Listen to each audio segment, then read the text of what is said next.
These are the Chapter 2 lecture notes.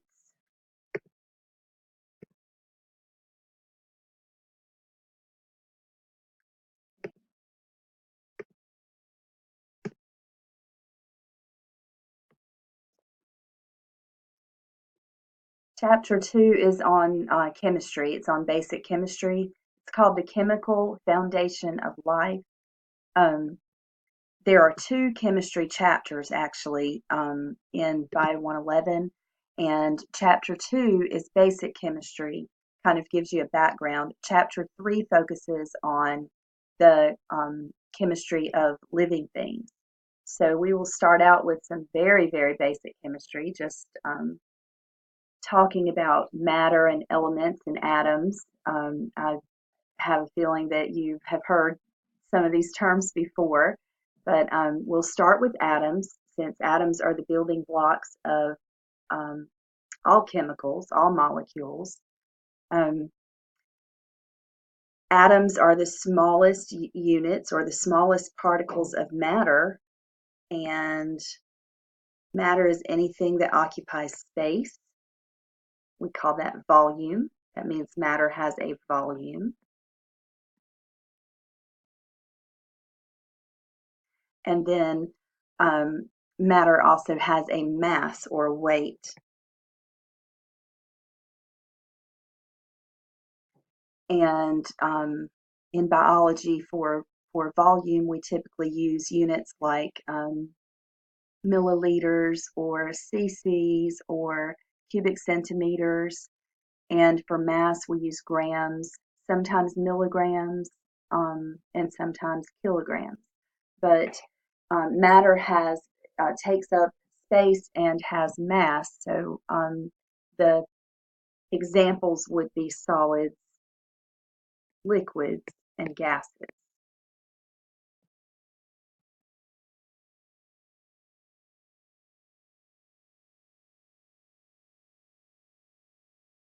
Okay, and elements are the simplest forms of matter. Um, you may have seen a periodic table of the elements before. Elements are things like carbon and oxygen and even some metals like gold and platinum, zinc, tin. But elements are pure substances. They have specific properties, specific chemical properties, and specific physical properties. They cannot be broken down into smaller substances, and each element has its own chemical symbol. So if it's one letter, that one letter is capitalized. Like with sulfur, the chemical symbol is just a capital S. With calcium, it's capital C, lowercase a. Um, Another one that's common is sodium, which is capital N, lowercase a. And then here you see the four most common elements of living organisms. I would like to change that to six. Um, Typically, what you'll see in biology is this little acronym CHNOPS.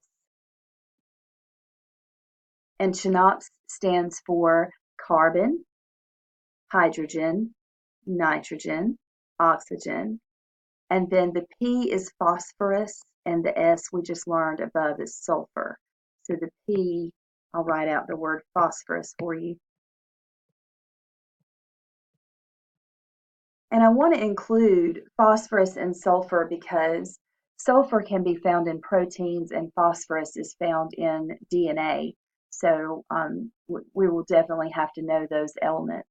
So in chemistry, you have to do a lot of memorizing of the elements of the periodic table. Sometimes you have to know the symbols for all the elements. In biology, we sort of skip the parts of chemistry that don't come up very much for us in biology. So the six elements that I would like for you to know are, and their symbols are carbon, hydrogen, nitrogen, oxygen, phosphorus, and sulfur.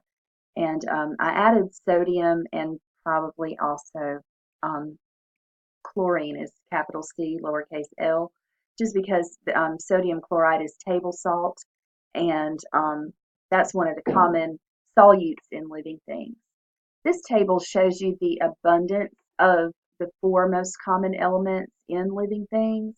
Oxygen, of course, is by far the most abundant. 65% of the molecules that make up living things are composed of oxygen, and then there's carbon, hydrogen, and nitrogen. The definition of an atom is that it's the smallest unit of an element, smallest unit of matter, or the smallest unit of an element.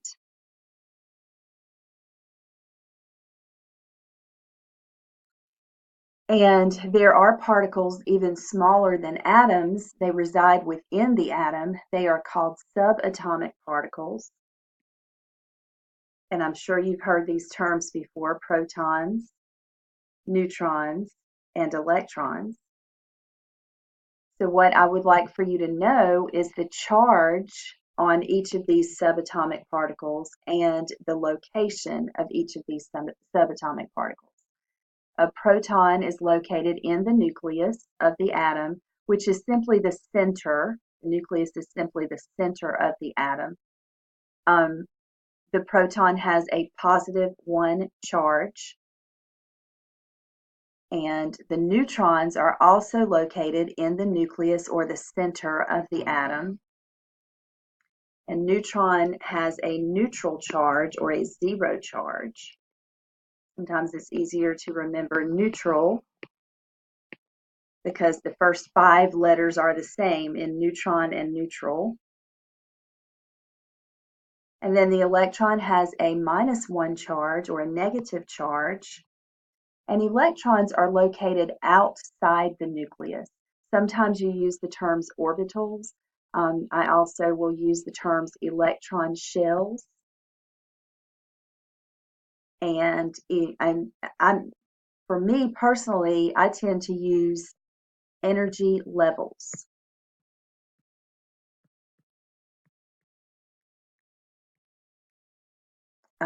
And all of these terms, they have differences, but for our purposes, they're just terms that mean areas outside the nucleus. So it's just important for now that you understand electrons are outside of the nucleus of the atom. And they're very, very small. They have almost no mass. They weigh almost nothing, especially in comparison to protons and neutrons. And a proton and a neutron has about the same mass. So this is a model, an illustration of an atomic model that shows you the atom helium, symbol He, and it shows you that helium has 4 particles in its nucleus. This line here represents the nucleus of the atom. So what's inside of this line is the nucleus of the atom. And you can see that there are 2 protons, or 2 positive charges. There are 2 neutrons. So altogether, helium has a mass number of 4. The mass number is the number of protons plus neutrons in the nucleus of the atom. And there are 2 electrons in the first energy level, or electron shell.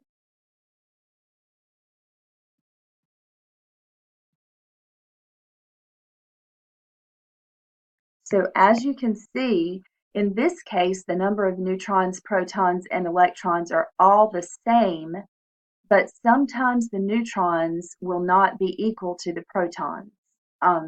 This is kind of a coincidence. In some atoms, the number of neutrons will equal the protons, but in a neutral atom that has no charge, so it has a neutral charge, the atom has to have the same number of protons as electrons. So another number that is shown in the periodic table is a number called the atomic number. That's an ugly A, but it's an A. That's an A right there. So the atomic number is the number of protons, and in this case for helium, the atomic number would be 2. That number tells you the number of protons, but it also tells you the number of electrons. So if you have 2 protons, that's positive 2, and you add that to the number of electrons, that would be the charges from the electrons would be negative 2, then of course you get 0. So the number of protons and electrons has to be in balance so that the atom has no charge. And here are the definitions for atomic number and mass number. The atomic number is simply the number of protons in an atom. Now, the atomic number is special because the atomic number for an atom never changes. The number of protons defines the atom. The number of protons never changes, and it defines the atom.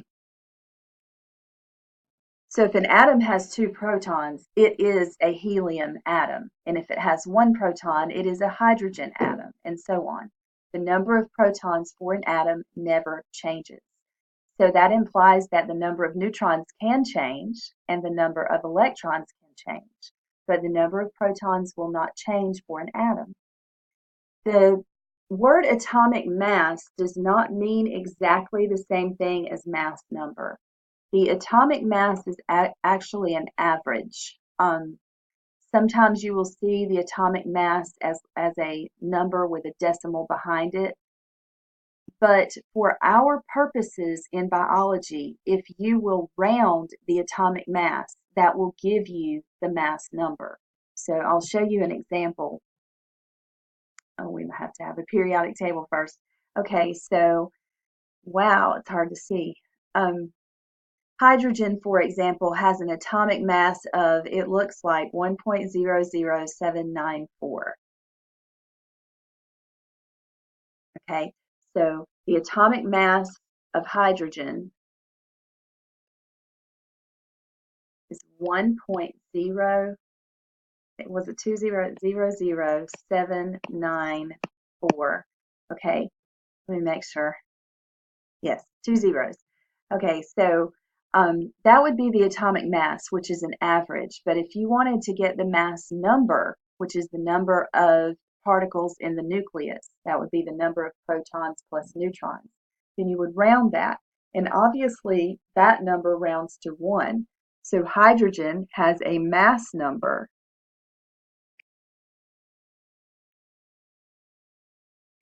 sorry about that. It has a mass number of 1. And what that means is for hydrogen, there's only 1 particle in the nucleus, and if there's only 1 particle, it can't be a neutron, it has to be a proton. Every atom has to have at least 1 proton in it. So that lets you know that there is 1 proton in the nucleus of a hydrogen atom. And we'll go over that a little bit more in the next few slides. I do want to point out also that we know the number of protons cannot change, but the number of neutrons can. So elements with different numbers of neutrons are called isotopes. And the atomic mass comes from, since the elements have different numbers of neutrons, they have different mass numbers. So the atomic mass comes from averaging the mass numbers of the isotopes of an element. So let's look, for example, at 2 isotopes of carbon. You can see that both isotopes contain the same atomic number, which is 6. So carbon atoms always have 6 protons. The atomic number for carbon means that carbon atoms have 6 protons. And then you can take the mass number and calculate the number of neutrons that carbon has. So for carbon 12, which has a mass number of 12, the number of neutrons is 12 minus 6, which is 6. 6N is 6 neutrons. And for carbon 13, the number of neutrons is 13 minus 6, which is 7